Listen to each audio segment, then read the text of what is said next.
वर्तमान शासन नायक वर्धमान महावीर स्वामी भगवान की जय जय जय।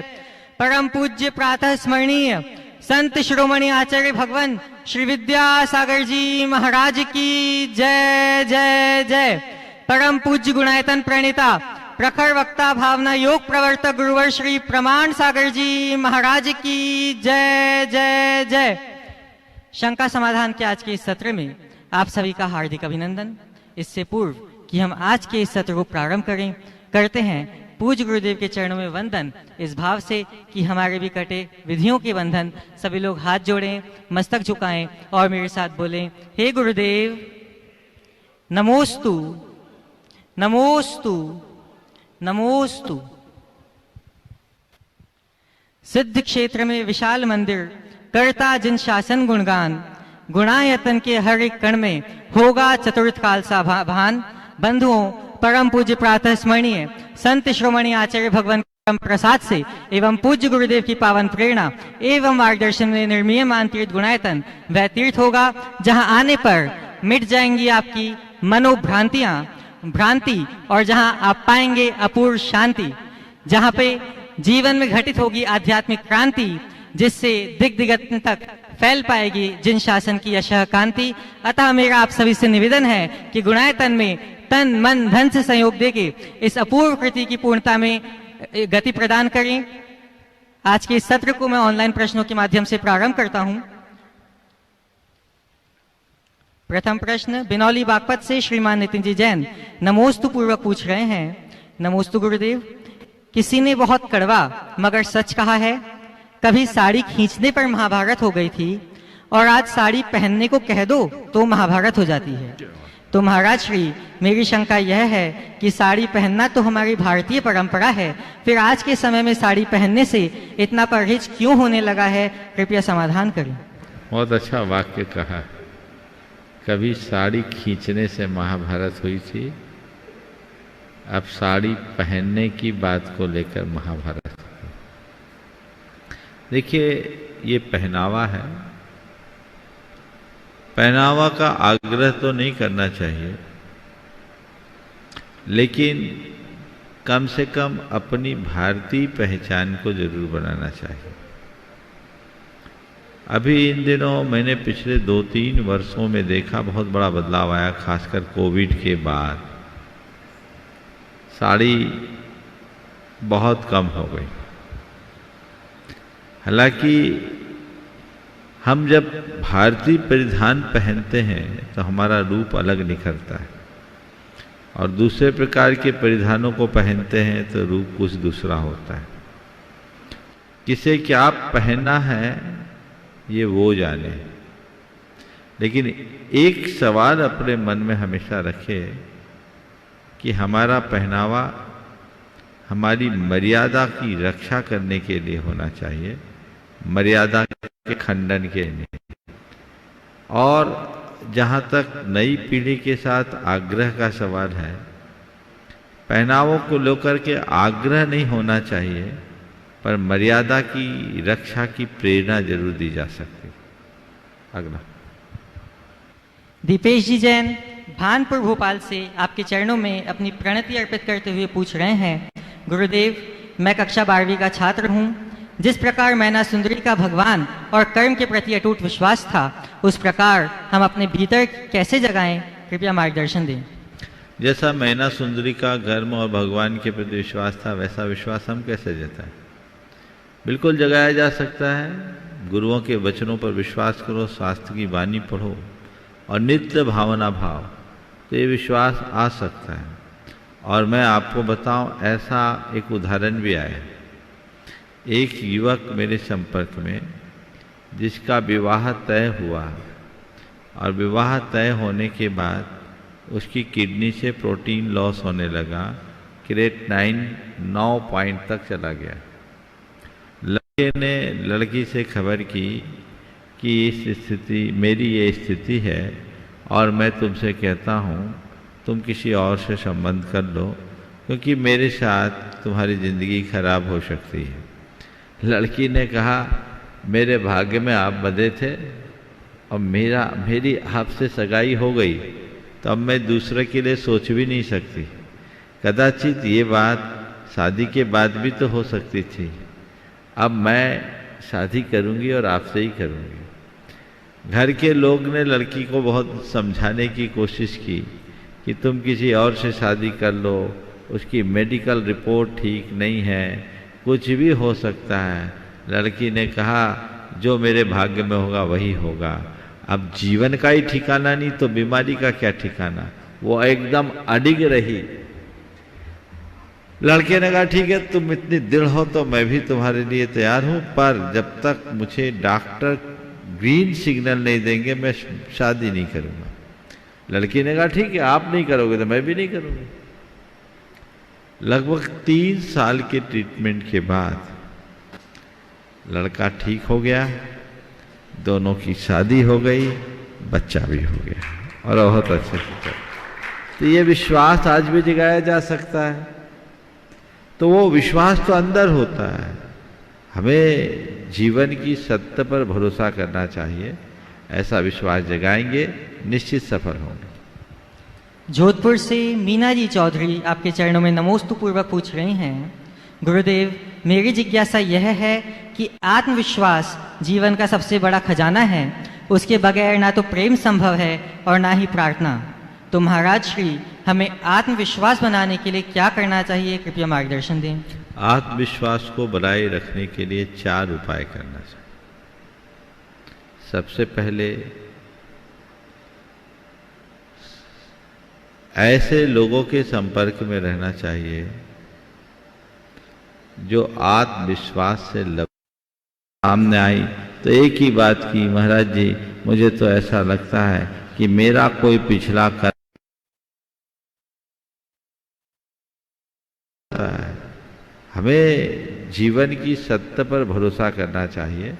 ऐसा विश्वास जगाएंगे निश्चित सफल होंगे।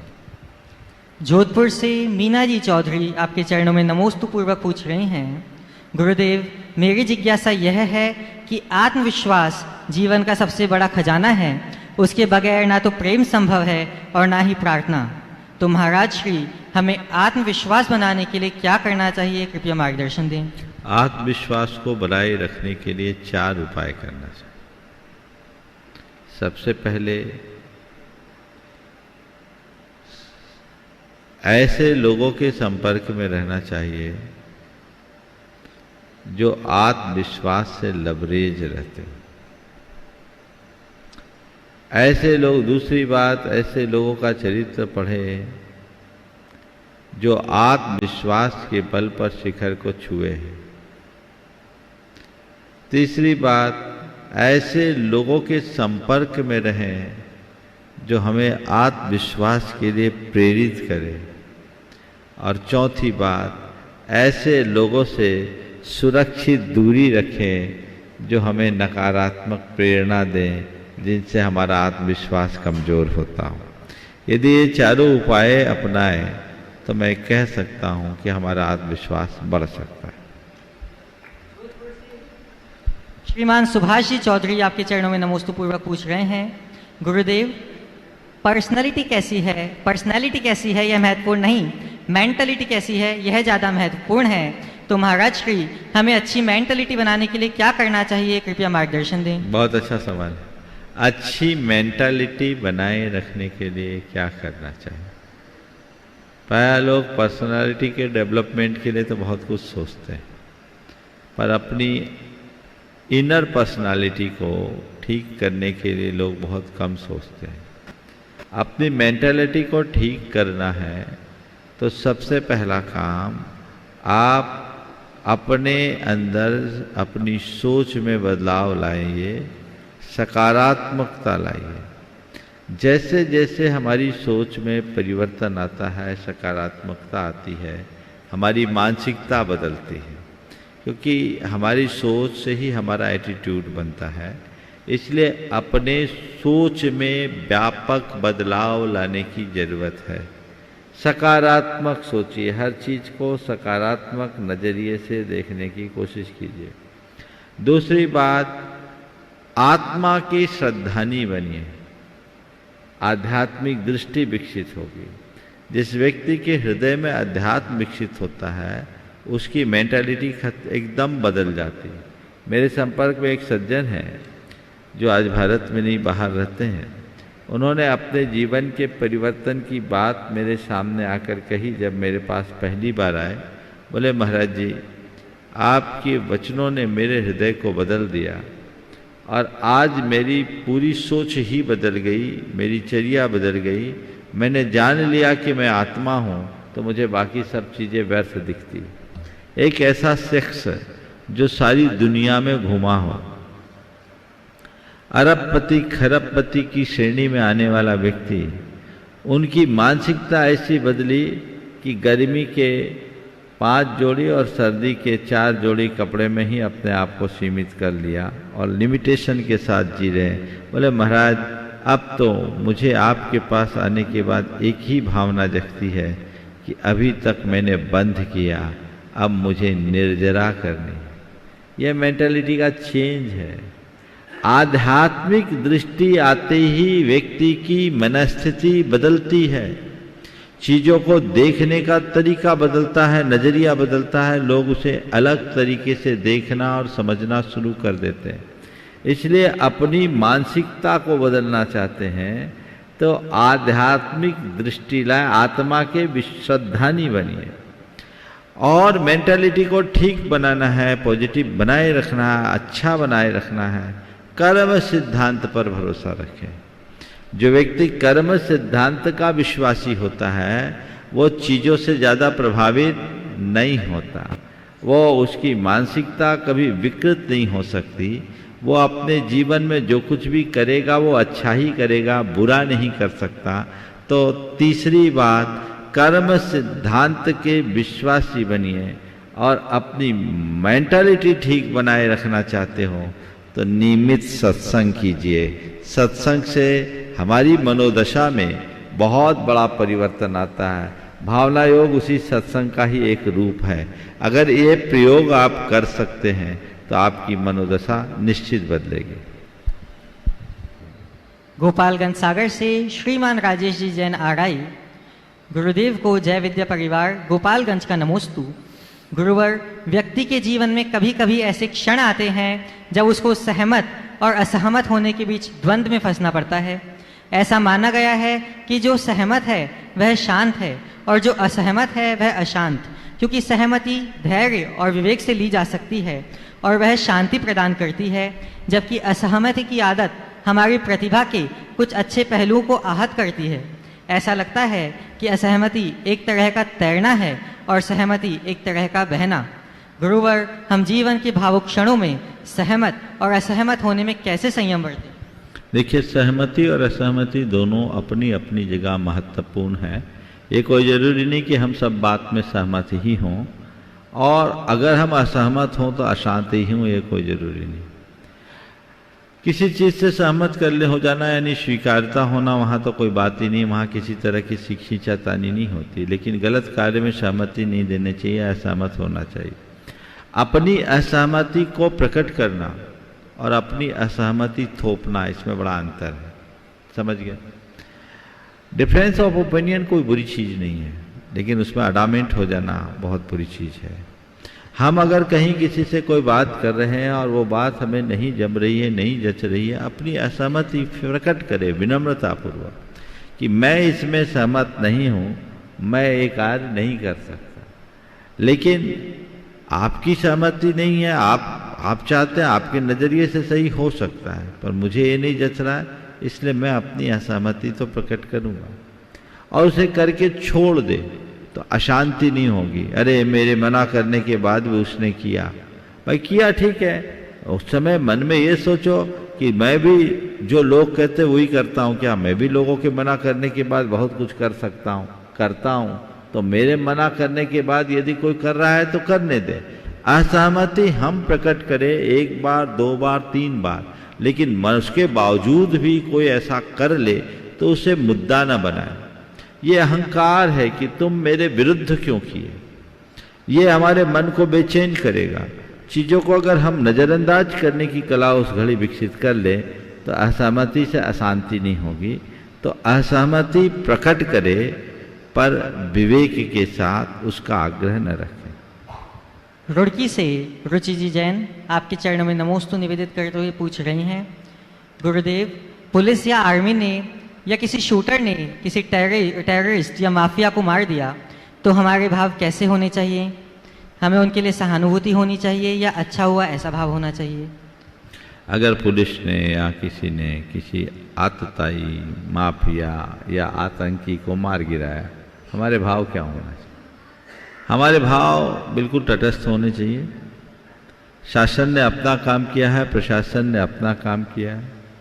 अच्छा किया या बुरा किया, ये दोनों टिप्पणी से अपने आप को मुक्त करना चाहिए।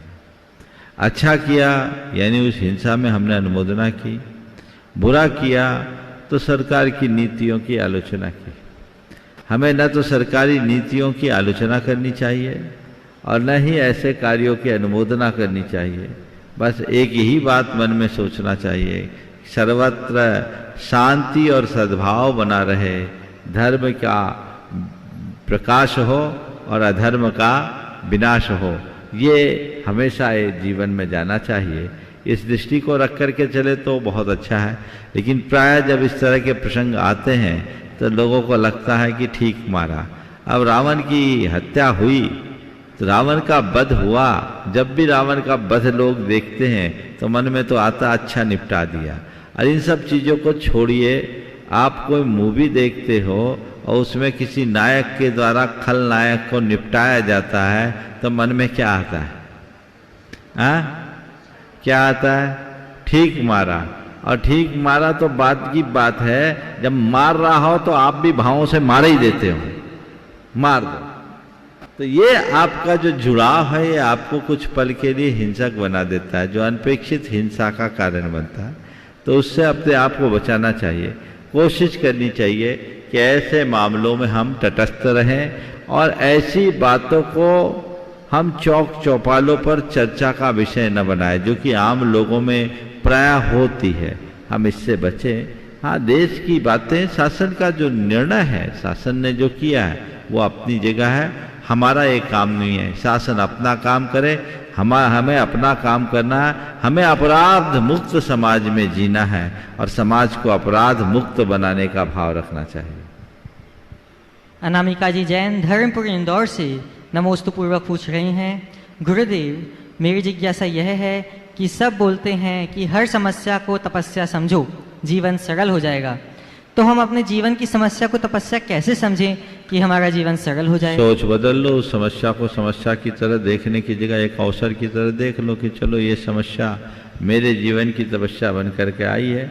मेरे जीवन में और कुछ नहीं था, यही मेरे लिए निमित्त है और व्यक्ति काम कर सकते हैं। मेरे संपर्क में दो व्यक्ति मेरे आंखों के सामने आ रहे हैं जिनने अपने जीवन की समस्या को तपस्या बनाया और बड़ा आनंद में। एक व्यक्ति बहुत गंभीर रूप से बीमार, यानी उनको अनेक वर्षों से पूरे शरीर में ऐंठन और दर्द, अलग अलग कई तरीके से इलाज करा है पर इलाज से कोई लाभ नहीं, आदमी परेशान।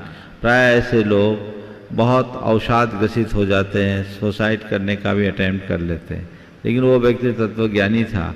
वो व्यक्ति ने जब उसके बारे में लोगों ने मुझे बताया, परिवार साथ में था, तो उस व्यक्ति ने जब मुझसे कहा, बोला महाराज जी, मैं सोचता था आपके मार्ग में आगे बढ़ूं, घर वालों ने हमें आगे नहीं बढ़ने दिया और अब ये कर्म का उदय आया तो मैंने सोचा कि शायद यही मेरी तपस्या का निमित्त बन गया है। मैं अब आपके उपदेशों को सुनता हूँ और शांत भाव से सहन करता हूँ कि ये अब जो भी है इसकी निर्जरा करो, कर्म का फल तो मुझे भोगना ही पड़ेगा। आज समता से भोगूंगा तो ठीक है, नहीं तो न जाने नरकों में कितने और दारुण दुखों को भोगना पड़ेगा। तो मेरा दर्द मुझे सहना पड़ता है महाराज। अब मैं इसका आदि जैसा बन गया हूँ। वेदना बेचैनी जब ज़्यादा होती है तो कभी कभी मन कराहता है आप तो ऐसा आशीर्वाद दो कि महाराज सारे कर्म अभी कट जाए और मैं इस पीड़ा को सह सकूं। जो तत्वज्ञानी हो ऐसा करते हैं और ऐसी दृष्टि होनी चाहिए। मैं कोई किस्सा नहीं बता रहा हूँ, आपको अलग से बात करोगे तो व्यक्ति का नाम भी बता दूंगा। लेकिन ये चीज़ें व्यक्ति के जीवन में होती है, ऐसा किया जा सकता है। ये समस्या नहीं है ये तपस्या है। दृष्टिकोण के परिवर्तन से सब कुछ बदल जाता है। यदि हम चीज़ों को उस अनुरूप स्वीकार करें तो हम उसको ऐसा देख सकते हैं। एक बहन जी जिनका पति शराबी, और शराबी होने के साथ साथ मारपीट भी बहुत करता, मारपीट करता। निश्चित किसी पति को शराबी नहीं होना चाहिए, और शराब तो किसी को नहीं पीना चाहिए, और मारपीट तो करना ही नहीं चाहिए। मैं उसके शराब पीने की या मारपीट करने की बात नहीं करता, आपसे उसका समर्थन नहीं करता। लेकिन उस महिला ने जब ये बात सामने आई तो एक ही बात की, महाराज जी मुझे तो ऐसा लगता है कि मेरा कोई पिछला कर्म है, इनके निमित्त से कटने का निमित्त होगा। वो मारते हैं, मैं चुपचाप सह लेती हूँ। बच्चे उनको कहते हैं मम्मी तुम क्यों मारती, नहीं मैं सह लेती हूँ। अब क्या कर सकते हैं, पति है, इसके अलावा और कोई उपाय नहीं। मैं सह रही हूँ और महाराज मैं सोचती हूँ कि ये धीरे धीरे कटे। ये घटना करीब 15 साल पुरानी है। फिर उसका लड़का चार्टर्ड अकाउंटेंट हो गया।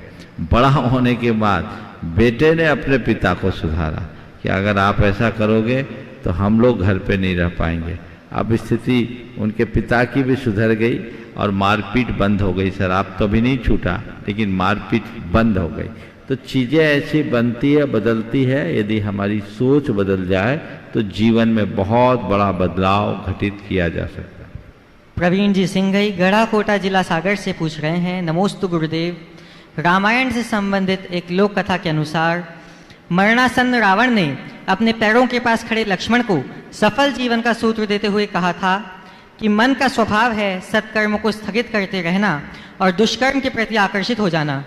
मेरे मन का स्वभाव है सत्कर्म के प्रति, सत्कर्मों को स्थगित करते रहना, स्थगित कर देना, हाँ, और दुष्कर्मों के प्रति आकर्षित हो जाना। मेरे मन में भी विचार आया कि मैं सीता को ससम्मान लौटा दूं, लेकिन मेरा मन इस सत्कर्म को टालता रहा।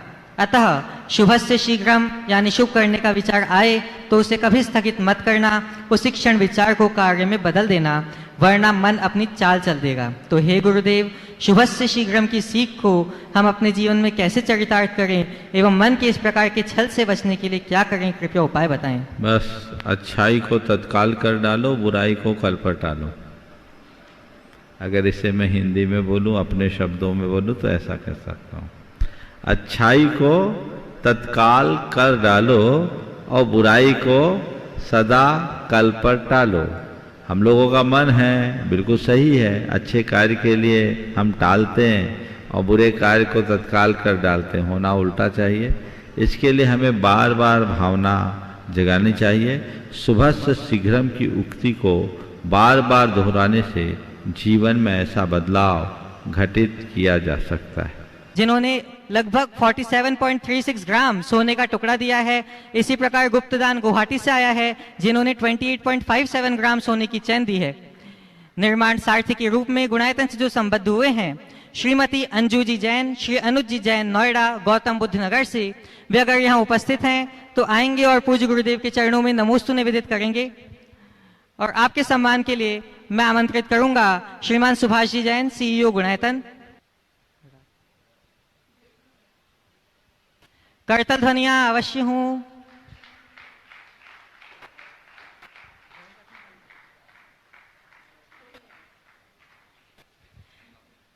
इसी क्रम में निर्माण सारथी के रूप में गुणायतन से जो संबद्ध हुए हैं, श्रीमती रीता जी जैन, धर्म पत्नी स्वर्गीय पवन कुमार जैन, अंशु जी जैन गाजियाबाद से, वे अगर यहाँ उपस्थित हैं तो आएंगे और पूज्य गुरुदेव के चरणों में नमोस्तु निवेदित करेंगे। श्रीमती रीता जी जैन, धर्म पत्नी स्वर्गीय पवन कुमार जी जैन, अंशु जी जैन गाजियाबाद से, आज के करतल ध्वनियों से उनका अभिवादन अवश्य कर दें सभी लोग। आज के प्रथम प्रश्न के लिए मैं आमंत्रित करूंगा श्रीमान नरेंद्र जी सुराणा बीकानेर से, और आपके बाद तैयार रहेंगे शकुंतला देवी जी टोंक राजस्थान से। नमोस्तु गुरुदेव। ये प्रश्न मेरी मासी बेंगलोर से भेजा है और आपको बारंबार नमोस्तु कहा है और भाव प्रकट किए हैं, कभी मेरे भी दर्शन आपके हो। उन्होंने प्रश्न पूछा है संकल्प में स्थिर कैसे रहें, और मन में कोई यदि कोई बात बैठ गई है तो उसको भीतर से कैसे निकालें। देखिए, संकल्प में स्थिरता एक बहुत बड़ी चुनौती है। प्राय लोग संकल्प लेते हैं, लेकिन जितनी तत्परता से संकल्प लेते हैं उतनी ही जल्दी उनका संकल्प टूट भी जाता है। उसके पीछे एक तो ये है कि लोगों का संकल्प बड़ा लचीला होता है, शिथिल होता है। जिनका संकल्प लचीला हो कभी अपने संकल्प में स्थिर नहीं हो सकते। अपने संकल्पों के में स्थिरता लाने के लिए 4 बातें मैं कहना चाहूँगा। पहली बात, अपने संकल्पों के प्रति सजग रहे। मैंने जो संकल्प लिया खुद की प्रेरणा से लिया, तो मेरा संकल्प कहीं खंडित ना हो जाए, मेरा संकल्प कहीं टूट न जाए, ऐसी सजगता अपने अंदर होनी चाहिए। दूसरी बात, अपने संकल्प की पुष्टि के लिए सक्रियता या सचेष्टता रहनी चाहिए। हम ऐसा नहीं कि एक बार संकल्प ले लिए तो काम हो गया। सक्रियता बनी रहे। जो मैंने संकल्प लिया है उस संकल्प को मुझे पूर्ण करना है। धीरे धीरे धीरे धीरे उसके प्रति हम जितनी जागरूकता रखेंगे वो हमारे लिए अच्छा रहेगा। तीसरी बात, हम नित्य अपने संकल्प की समीक्षा करें कि मेरा संकल्प कहीं किसी तरीके से प्रभावित तो नहीं हुआ। मन बड़ा दुर्बल होता है, थोड़ी थोड़ी बातों में इधर उधर डगमगा जाता है। तो हम ईमानदारी से अपने संकल्पों की समीक्षा करते रहें तो हम अपने संकल्पों के प्रति स्थिर रहेंगे। और संकल्प में स्थिरता बनाए रखने के लिए नित्य आत्म सुझाव दो। मुझे दृढ़ संकल्पी बनना है, मुझे स्थिरता रखनी है, मुझे वचनों का पक्का बनना है, मुझे दृढ़ रहना है, मुझे स्थिर रहना है, मुझे अपने संकल्प का धनी बनना है। इस प्रकार के शब्दावली को, इस आशय के किसी भी वाक्य को आप बनाएं और इसे बार बार दोहराएं। और एक और उपाय कर सकते हैं जो विजुअलाइज करते हुए मैंने जो संकल्प लिया उस संकल्प के क्षण को अपने आंखों के सामने रखें, तो कभी आपका संकल्प टूटेगा नहीं। दूसरा सवाल किया है कि जो बात भुलाना चाहते हैं वो नहीं भूल पाते, उसके लिए क्या करें? क्षमा करने और क्षमा मांगने की वृत्ति अंदर जगाएं। मन में क्षमा करने का भाव अगर जग जाएगा तो हम सब बुरी बातों को भूल सकेंगे, बुरे प्रसंगों को भूल सकेंगे। ठीक है, हमने क्षमा किया, बीत गई वह बात गई, ये उक्ति बार बार दोहराएं और क्षमा करने का भाव मन में जगाएं, तो इससे बच सकते हैं। नमोस्तु नमोस्तु नमोस्तु। उपस्थित होंगी श्रीमती शकुंतला जी देवी टोंक राजस्थान से, और आपके बाद तैयार रहेंगे श्रीमान नितिन जी पाटौदी, निकेश जी विनायका एवं प्रशांत जी विनायका हजारीबाग से। मेरी और संसार के सभी जीवों की तरफ से बारंबार नमोस्तु नमोस्तु नमोस्तु। महाराज जी, सबसे पहला प्रश्न है कि स्त्री पर्याय का छेद कैसे करें? स्त्री पर्याय का छेद कैसे करें? और स्त्री पर्याय क्यों छेदना चाहती? संसार छेदने की बात करो, पर्याय बुद्धि क्यों रखती? ऐसा थोड़ी कि जो स्त्री वो अनादि से स्त्री है, जो पुरुष है वो हमेशा पुरुष ही बना रहेगा। ये तो ऊपर का चोला है। आत्मा को पहचानो जो न स्त्री है, न पुरुष है, न नपुंसक है। उस पर श्रद्धान करके मोक्ष मार्ग में लगोगे तो संसार छेद दोगे। और दूसरा प्रश्न एक और छोटा सा महाराज जी, कि आप कहते हो सरल रहो, शांत रहो, सरल रहो, शांत रहो, जवाब मत दो, बोलो मत। तो ऐसे आदमियों को आज के समय में सब बेवकूफ़ समझते हैं। बेवकूफ़ समझते हैं। तो लोगों को समझने दो बेवकूफ़, हम अपनी बेवकूफ़ी से बचे। आशीर्वाद। चलिए। उपस्थित होंगे श्रीमान नितिन जी, निकेश जी, प्रशांत जी हजारीबाग से, और आपके बाद तैयार रहेंगे श्रीमती अर्चना जी बेनाडा कोलकाता से। महाराज जी के चरणों में मेरे और मेरे दोस्तों के साथ साथ संपूर्ण हजारीबाग समाज की तरफ से 3 बार नमोस्तु नमोस्तु नमोस्तु। महाराज श्री, मेरा प्रश्न ये है कि मंदिर में दैनिक जो पूजा होती है उसकी व्यवस्था के लिए हम लोग सभी समाज में पुछारा की राशि कलेक्ट होती है और वो पुछारा की राशि मंदिर के स्टॉक में आती है, जिसके कारण मंदिरों में डेली पूजन अभिषेक होता है। कुछ लोग ऐसे भी होते हैं महाराज जी समाज में जो ये चाहते हैं कि मंदिर में चूंकि उनको तैयार सामग्री मिल जाती है तो वे उस सामग्री से पूजन करना चाहते हैं। कुछ लोग ऐसे भी होते हैं जो ये चाहते हैं कि मंदिर में जो व्यक्ति पूजन अभिषेक की तैयारी कर रहा है वो उनके लिए भी थाली लगा कर दे, या कभी कोई मोक्ष कल्याणक में वो मंदिर से गोला निकाल करके चढ़ाना चाहते हैं और कुछ देना नहीं चाहते मंदिर में। इसके पीछे उनका ये तर्क होता है कि चूंकि हमने भी सालाना पुछारा की राशि दी है तो हमें भी ये लेने का हक है। इसके पीछे महाराज जी आप अपना मंतव्य दें कि क्या ये सही है, अगर सही है तो क्या तर्क है, अगर गलत है तो क्या तर्क है। देखो, एक वाक्य में कहूँगा, भगवान के दरबार में जितनी उदारता रखोगे उतना उद्धार होगा, और वहाँ जितने कंजूस बनोगे उतने गरीब बनोगे। समझ गए? तो भगवान के दरबार में गणित मत लगाओ, प्रभु चरणों में तो सब कुछ न्यौछावर कर दो तो भी कम है, ये भाव लेकर के चलो। हम आपके चरणों में बल जाएं, अपना सर्वस्व अर्पित कर दे, प्रभु ऐसी शक्ति दो, ऐसी भक्ति दो कि संसार का व्यामोह छूट जाए और सब आपके चरण कमलों में वार करके हम आपकी तरह निर्गंध पद को धारे। उत्तम भाव तो ये है। लेकिन बनिया लोग, अब बनिया लोग सब नाप तौल के पर विश्वास करते हैं। अब उनने कहा हमने पुछारा दे दिया, एक बार तो अगर देखा जाए तो कायदे से जो दे दिया वो तो ठीक है, पर अब तुम बनिया हो तो हम भी थोड़ी देर बनिया बन के तुम्हारे साथ आ जाते हैं। तुमने पुछारा में कितना दिया? 200, 500, 1000, उससे ज्यादा तो नहीं देते। तुम जिस मंदिर में रोज पूजा करते हो, हिसाब लगाना, मैं बनिया के हिसाब से बात कर रहा हूं। 1 घंटे आप वहां पूजा पाठ करते हो, मंदिर का उपकरण यूज में लेते हो, मंदिर की बिजली बत्ती का प्रयोग करते हो, कई जगह मंदिर के वस्त्रों का प्रयोग करते हैं, उस जगह का उतनी देर तक प्रयोग करते हैं और सारे उपकरणों का प्रयोग करते हैं। इसका किराया कितना होगा? बोलता रहा, उसका किराया कितना होगा?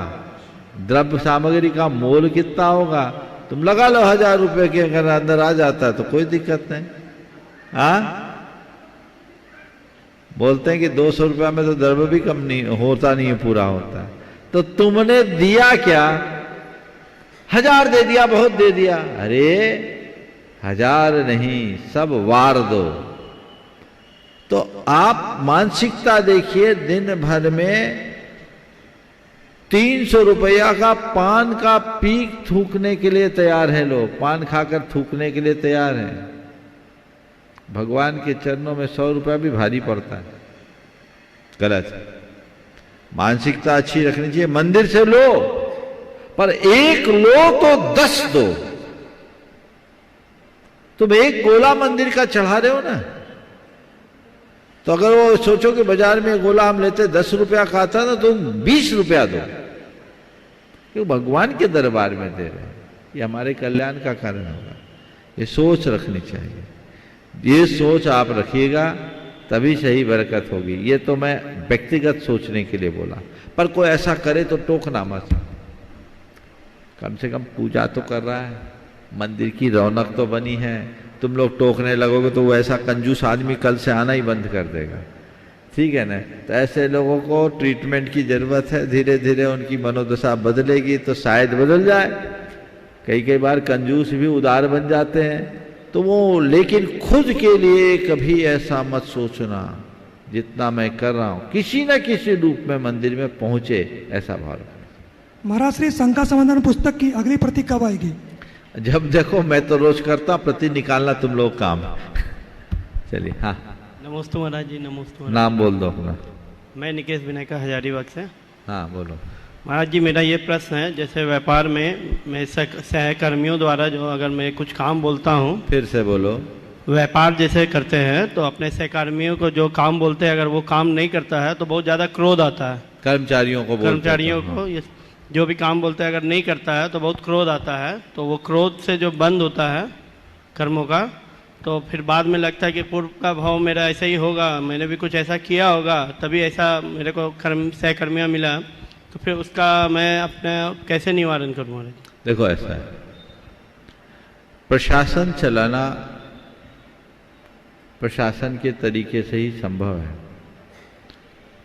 आरजू मिन्नत मनुहार से तुम किसी का प्रशासन को चलाना चाहोगे तो वो तुम्हारे सिर पर नाचेगा। तो प्रशासन में थोड़ी शक्ति तो होती ही है, लेकिन प्रशासन में शक्ति होनी चाहिए, वचनों में नहीं। सख्त प्रशासन रखो, लेकिन वचन सौम्य रखो। कुछ लोग प्रशासन के नाम पर सख्त वचन बोल देते हैं, उससे सामने वाले के मन में बड़ा आघात होता है और असम्मान की भावना जग जाती है। सौम्य वचनों के साथ यदि आप अपनी बात में दृढ़ रह करके काम करो तो चीजें अनुकूल बन सकती है, ज्यादा अनुकूल बनेगी और उसका परिणाम भी बहुत अच्छा हो। आप गुस्सा क्यों करते? ये काम हमने कहा, ये काम करो, आपने नहीं किया तो पहले ये काम करो तब आगे का काम होगा। भैया आप हमारे यहाँ हो तो हमने आपको काम के लिए रखा है, आप काम नहीं करो तो यहाँ रहने का काम क्या है? लहजा सख्त ना हो, वचन सख्त ना हो, पर अपना निर्णय पक्का होना चाहिए। समझ गए? वचन में तो सख्त नहीं बोलते, क्रोध आता तो ये गुस्सा नहीं है, ये तो कहने का निर्देश है। निर्देश को निर्देश की तरह दो। अंतरंग में तो गुस्सा आया महाराज, अंतरंग में गुस्सा आया। वो अंतरंग के गुस्सा को भी धीरे धीरे कम कर सकते हो, बशर्ते जब मन में मैं मालिक हूं ये हट जाए। समझ गया? नमस्ते। चलिए। नमस्ते गुरुवर, मैं प्रशांत विनायका हजारीबाग से। महाराज श्री, हम लोग जब मंगलाष्टक बोलते हैं उसमें जो लास्ट में आता है कुरुवंतु ते मंगलम, उसके अलावा हम लोग और भी 3 ऐड करते हैं, कुरुवंतु मे मंगलम, कुरुवंतु नो मंगलम, कुरुवंतु वो मंगलम। तो इसमें क्या सही है, हमें क्या बोलना चाहिए? दरअसल ये मंगल कर रहे हैं कोई आचार्य जो कह रहे तेरा मंगल हो तो तेरा मंगल हो, तो जब कोई विधानाचार्य कह रहे हैं तो तेरा कहे, मुनि महाराज कह रहे हैं तो तेरा मंगल हो। मांगलिक की परंपरा श्वेतांबर परंपरा में है, वह मंगल पाठ होता है। तो जब गुरुओं के मुख से मंगल पाठ लेते हैं तो वो तेरा मंगल हो, तेरा भला हो, तेरा कल्याण हो, ये भाव होता है। लेकिन यहाँ हम तो सबके मंगल की भावना भा रहे हैं, तो वहां कहना चाहिए कुर्वन्तु नो मंगलम। नो माने हम सबकी मंगल, हम सबका मंगल। कुर्वन्तु मे मंगलम, मेरा मंगल हो, और कुर्वन्तु वो मंगल यानी तेरा मंगल हो। ते यानी कुर्वन्तु ते यानी तुम्हारा, और कुर्वन्तु नो कुर्वन्तु वो मंगलम यानी तुम सबका। हमें क्या चाहिए? मेरा और हम सबका। तो कुर्वन्तु नो मंगल, ये ठीक हो गया। उपस्थित होंगे श्रीमती अर्चना जी बेनाडा कोलकाता से, और आपकी बात तैयार रहेंगे श्रीमान सुभाष जी जैन, सीईओ गुणायतन। नमोस्तु महाराज जी। बोलो। कोई एक व्यक्ति विशेष हैं जिन्होंने मुझसे पूछा कि आप तो रोज महाराज जी के पास जाते हैं, एक सवाल का जवाब दीजिए, भक्ति कैसी होती है? तो बोले इसमें तो कोई बात नहीं है। बोले नहीं, आजकल मैं देखता हूँ कि सब नाच नाच के भक्ति करते हैं, और टीवी खोलो तो सिर्फ नाचना ही दिखता है, और भगवान के जब अभिषेक होते हैं तो वो भगवान की तरफ नहीं देखते हैं, वो सामने की तरफ देखते हैं। तो ये बताइए कि क्या चीज़ है? तो मैं बोली मैं मेरे गुरु से ही पूछूंगी, तभी मैं बताऊंगी। देखो, भक्ति का मतलब है भाव विशुद्धि युक्त अनुराग। भक्ति में नाचना अच्छी बात है, पर नाचना मात्र भक्ति नहीं। जो भक्ति से भरते हैं, नृत्य गान करके अपने हाव भाव विलास प्रकट करते हैं, रोम रोम झंकृत होता है।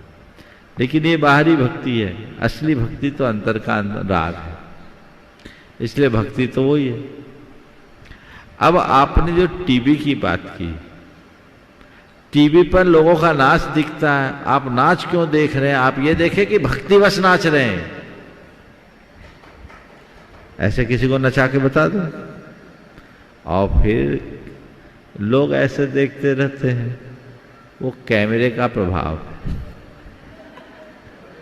अब ये आदत आप लोगों को खराब है, कैमरा सामने आता है तो आदमी ऐसे भरे नहीं। कैमरा हो चाहे कुछ हो, मेरा भाव तो भगवान पर होना चाहिए। कैमरा इसलिए नहीं लगाया गया कि आपको दिखाया जाए, कैमरा तो इसलिए लगाया गया कि इस कारण हजारों लोग भगवान के इस अभिषेक शांति धारा के भावपूर्ण दृश्य को देख ले। आपने कैमरे की तरफ अपना ध्यान गड़ाया, आपका नंबर कटा, लेकिन ये है कैमरा तो ऐसा ही है ना। आजकल हम क्या बताइए, तो टीवी का कैमरा की बात छोड़ दो, मैं तो देखता हूं लोग अर्घ चढ़ाते बाद में फोटो खिंचवाते पहले। गुरुओं के पास भी पूजा की डिब्बी निकले ना निकले, कैमरा जरूर चटकेगा। तो ये एक प्रकार की दुर्बलता है। नृत्य गान का निषेध नहीं, पर केवल कमर मटकाने का नाम भक्ति नहीं है, कहीं कहीं अतिरेक भी है। तो वो भक्ति पूजा विधान आदि में थोड़ी थोड़ी बीच बीच में कर दी जाती है, इसलिए कि आपके हाथ पांव की अकड़न ठीक हो जाए, आपके अंदर का प्रमाद और आलस्य दूर हो जाए। नहीं तो फिर झपकी आने लगेगी, तो थोड़ा हाथ पांव हिला लो, 2-4 मिनट के लिए कर लो। पर ये गौण है, मुख्य तो भगवान के प्रति भाव विशुद्धि युक्त अनुराग। नमोस्तु महाराज जी। उपस्थित होंगे श्रीमान सुभाषी जैन CEO गुणायतन, और आपकी बात तैयार रहेंगी श्रीमती संगीता जी सेठी गया से। परम श्रद्धेय गुरुदेव के चरणों में शत नमन। गुरुदेव, नंदीश्वर द्वीप आदि और पंचमेरु पर्वत आदि अनेक स्थानों पर अकृत्रिम जिनालय है, वहाँ पर बड़े बड़े जिन बिंब विराजमान है, ऐसा वर्णन आता है। तो ये जिन बिंब कौन से अरहंत भगवान के? वो अनादि काल से हैं। अरहत की प्रतिमा है, अरहंत का कोई नाम थोड़ी होता है। अरहंत अनादि से है, तो प्रतिमा भी अनादि से है। कोई चिन्ह नहीं होता? चिन्ह नहीं होता, अकृत्रिम होता है, प्रातिहार होते, यही उनकी पहचान। नमोस्तु। उपस्थित होंगे श्रीमती संगीता जी सेठी गया से, और आपकी बात तैयार रहेंगी श्रीमती शिल्पी जी छाबड़ा हजारीबाग से। गुरुदेव के चरणों में मेरा और जगत के सभी जीवों की तरफ से त्रिबार नमोस्तु नमोस्तु नमोस्तु। गुरुदेव, किसी ने क्या खूब कहा है कि भक्ति भी एक क्या कमाल की चीज़ है, खुद तो दिखता नहीं है पर वह बहुत कुछ दिखा देता है। तो गुरुदेव, मेरी ये जिज्ञासा है कि लोग वक्त की कद्र क्यों नहीं करते हैं? वक्त की कद्र क्यों नहीं करते हैं? क्योंकि उनका वक्त नहीं आया। जब वक्त आ जाएगा तो वक्त की कद्र करना भी सीख लेंगे। वक्त की कद्र करना सीखना चाहिए, लेकिन प्रायः लोगों को वक्त का मूल्य तब समझ में आता है जब वक्त बीत चुका होता है। ट्रेन छूटने के बाद टाइम का पता लगता है। अरे 1 सेकेंड 1 मिनट पहले आता तो मैं ट्रेन पकड़ लेता, मेरे सामने सामने ट्रेन चले गई। जिंदगी भी ऐसे ही गोल होती। काश हम समय से पूर्व उसका मूल्यांकन करना सीखें। उपस्थित होंगी श्रीमती शिल्पी जी छाबड़ा हजारीबाग से, और आपकी बात तैयार रहेंगी ब्रह्मचारिणी सुनीता दीदी जी बांसा से। हम सभी का महाराज श्री को नमोस्तु नमोस्तु नमोस्तु।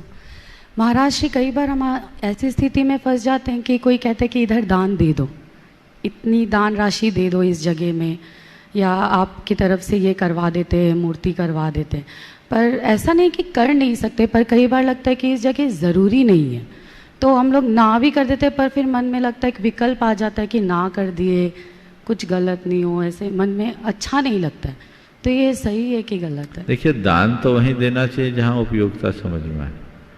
तो पहले हाँ करते हैं, ना करने की भी कला सीखना चाहिए। जहाँ उपयोगिता दिखे आंख मूंद कर दो, और जहाँ उपयोगिता न दिखे वहाँ बात को टाल दो। सीधे सीधे ना करने में तो आदमी को चुभता है, ठीक है हम देखेंगे, टाल सकते हैं। समझ गए?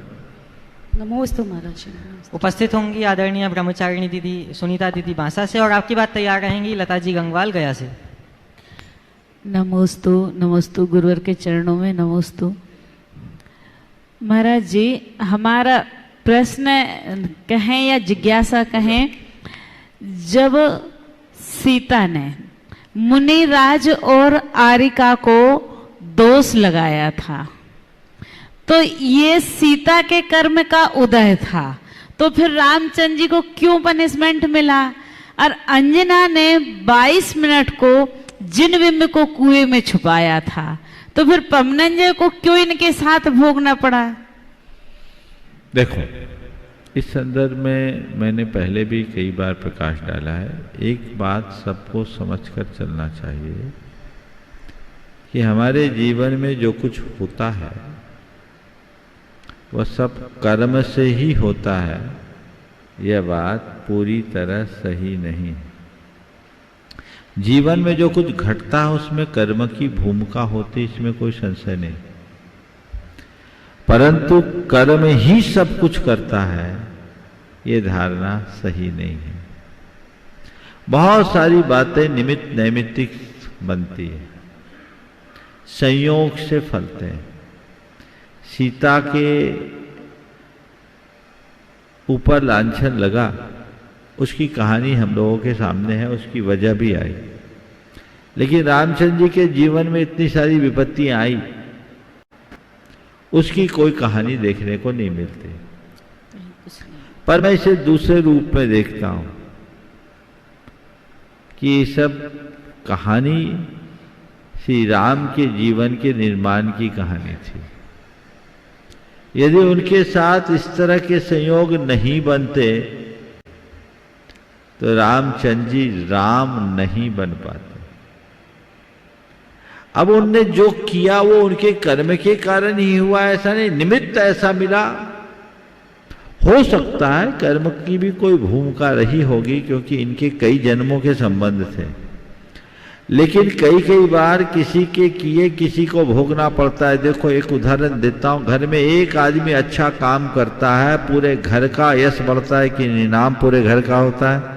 बोलो, एक ने किया, एक ने अच्छा काम किया, पूरे घर का नाम हुआ, और एक खोटा काम करता है, पूरा घर बदनाम होता है कि नहीं?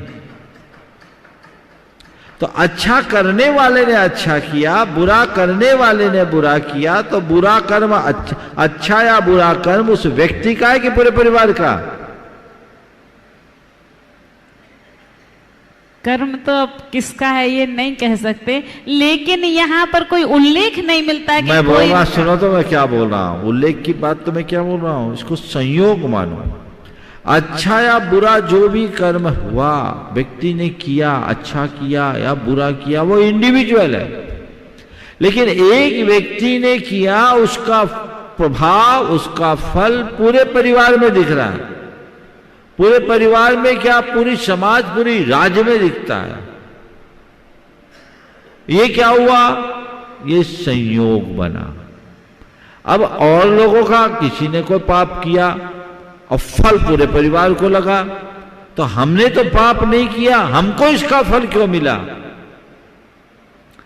ये निमित्त नैमित्तिक संबंध है, इसको दाएं भाग से भी जाना जाता है। तो ऐसा बन जाता है, कब किसके साथ कैसा संयोग बन जाए, चीजें किस रूप में बने, किस रूप में बदले, कहा नहीं जा सकता। जो भी हो, अब उनका क्या कर्म था, कर्म था या नहीं था, निमित्त था, ये इनके जीवन के निर्माण का ऐसा संयोग था। अब रहा सवाल, अंजना के वियोग को पौनंजय को क्यों सहना पड़ा? पौनंजय को कहां वियोग सहना पड़ा? वियोग तो अंजना ने सहा। हां, अंजना के निर्वासन के बाद पौनंजय विचलित जरूर हुए, उसे खोजने का प्रयास किया। अब इसमें कारण क्या था, शास्त्र में कुछ देखने को नहीं मिलता, लेकिन ये मानता हूं कि अंजना के कर्मों का फल इसी अनुरूप होना था। चलो एक तीसरा उदाहरण देता हूं, उससे बात ज्यादा समझ में आएगी। मरुभूति ने कमठ का क्या बिगाड़ा था? 10 भव के इतिहास में कभी उनने कुछ किया? कमठ ने बार बार कर्म बांधे, कमठ ने बार बार कर्म बांधे, लेकिन फल किसको भोगना पड़ा? मरुभूति को। तीर्थंकर बन जाने के बाद भी वो कमठ ने उनका पीछा नहीं छोड़ा। हाँ, लास्ट तक, केवल ज्ञान होने तक, तीर्थंकर बनने तक के ऊपर ये क्या हुआ? अब इसको क्या बोले? इसको बोलेंगे संयोग। कमठ भगवान पार्श्वनाथ की उन्नति या प्रगति का निमित्त बन करके आया, उसके ही निमित्त से इनकी उन्नति होनी थी। और विचित्रता देखो, कमठ का हर भाव में पतन हुआ, हर मरुभूति का हर भाव में उत्थान। ये चक्र चलता है। इसलिए चीजों को केवल कर्म से जोड़ करके मत चलना। कर्मों से चीजें जुड़ती है, पर सब चीजें केवल कर्माधीन हैं, ये धारणा पूरी तरह सही नहीं। हो गया? चलिए। श्रीमती लता जी गंगवाल अपना प्रश्न प्रस्तुत करें। उससे पूर्व बंधुओं, हमारे लिए अत्यंत हर्ष की बात है कि विगत दिसंबर माह में पूज्य गुरुदेव के चरणों में साधनारत पंच ब्रह्मचारियों की आचार्य भगवान के कर कमलों से उत्कृष्ट श्रावकों की दीक्षा हुई थी। वे 1500 किलोमीटर की लगभग यात्रा करके आगामी 22 अप्रैल को अक्षय तृतीया के पावन पर्व के दिन समय शिखर जी में प्रवेश करेंगे और पूज्य गुरुदेव के चरणों का सानिध्य प्राप्त करेंगे। यह स्वर्णिम अवसर है, हम सभी इसका लाभ लें। प्रश्न प्रस्तुत करेंगी लता जी गंगवाल गया से। नमोस्तु महाराज श्री। महाराज श्री, प्रेम शब्द और वात्सल्य शब्द में क्या अंतर है? प्रेम और वात्सल्य में क्या अंतर है? प्रेम सामान्य रूप से देखा जाए तो प्रेम और वात्सल्य दोनों एक दूसरे के पर्यायवाची शब्द हैं, लेकिन जिस संदर्भ में आपने कहा है उस संदर्भ में मैं ये कहूँगा कि प्रेम एक प्रकार का रागानुबंध है, किसी व्यक्ति विशेष के प्रति या व्यक्तियों के प्रति जो हमारा लगाव झुकाव होता वो प्रेम हो जाता है आज के संदर्भ में। पर वात्सल्य सबके प्रति सात्विक स्नेह की अभिव्यक्ति है। वात्सल्य एक व्यक्ति या व्यक्तियों तक सीमित नहीं रहता, वात्सल्य व्यापक होता है, प्रेम सीमित होता है। नमोस्तु महाराज। उपस्थित होंगी पलक जी छाबड़ा लालगोला से, और आपके बाद तैयार रहेंगी राखी जी जैन महाराष्ट्र नांदगांव से, और आपके बाद तैयार रहेंगी राखी जी जैन महाराष्ट्र नांदगांव से। ओम नमोस्तु महाराज श्री। महाराज श्री, मेरा प्रश्न ये है कि जब हम लोग आहार देते हैं तो हम बोलते हैं मन शुद्धि, वचन शुद्धि, काय शुद्धि, और जब हमारा मन सच में शुद्ध है, हमारा भाव बहुत है कि हम आहार दें, वचन शुद्ध है, काय शुद्ध है, बट अगर उस बीच में कोई हमें जैसे जो शोले के वस्त्र में नहीं है कोई टच कर दे तो फिर हम बोलते हैं आहार मत दो क्योंकि अब शुद्धि नहीं है। तो क्या काय शुद्धि का मतलब वस्त्र होता है? वस्त्र भी होता है, शुद्ध वस्त्र हो, अंग शुद्ध हो, शरीर में कोई फोड़ा फुंसी ना हो, पासादिक ना हो, किसी तरह की अशुद्धि ना हो, क्रीम पाउडर आदि न लगाए हो, किसी तरह का मेकअप न किए हो, शरीर पूर्णतः शुद्ध हो, शारीरिक शुद्धि हो और वो वस्तु से संबद्ध है। हाँ। अपना प्रश्न प्रस्तुत करेंगी राखी जी जैन महाराष्ट्र से। महाराज जी के चरणों में मेरा त्रिवार नमस्तु नमस्तु नमस्तु। महाराज जी, मेरा यह प्रश्न है कि इस 19 अप्रैल 2023 को भगवान नमीनाथ का मोक्ष कल्याणक आ रहा है और हम और मेरी परिवार वालों की सभी का ऐसा मानना है कि उसी दिन हम वंदना करें, उसी साक्षात टुक पर से, तो उसका क्या विशेष महत्व होगा और हम वे कैसा मनाएं?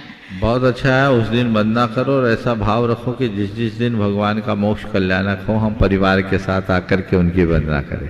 बहुत लोग ऐसा करते भी हैं कि हमेशा जब भगवान का मोक्ष कल्याणक होता है वो भगवान की वंदना करने के लिए आते हैं। तो ये तो हमारा विशेष लगाव है। काश ये सोच करके करो कि ये साक्षात भगवान आज मोक्ष जा रहे हैं और हम उनके कल्याणक में सम्मिलित हो रहे हैं। प्रयास करना चाहिए और इसी प्रकार के प्रयास से सबको सफलता मिलेगी। हाँ। नमस्ते महाराज जी। बंधुओं, कोपरगांव महाराष्ट्र से सौभाग्यवती कनकमाला जी शांतिलाल जी गंगवाल की तरफ से गुणायतन के लिए एक स्वर्णमयी अंगूठी भेंट की गई है। सभी करतल ध्वनियों से उनका अभिवादन अवश्य करेंगे। वे अगर यहाँ उपस्थित हैं तो आएंगे और पूज्य गुरुदेव के चरणों में नमोस्तु निवेदित करेंगे। और आपके सम्मान के लिए मैं आमंत्रित करूंगा संगीता जी सेठी गया से।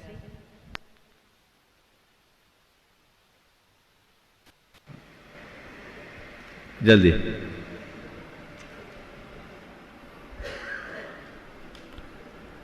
अभी आप सबको सूचना दी गई कि आगामी 22 तारीख को परम पूज्य गुरुदेव के कर कमलों से दीक्षित 5 क्षुल्लक जी यहाँ आ रहे हैं।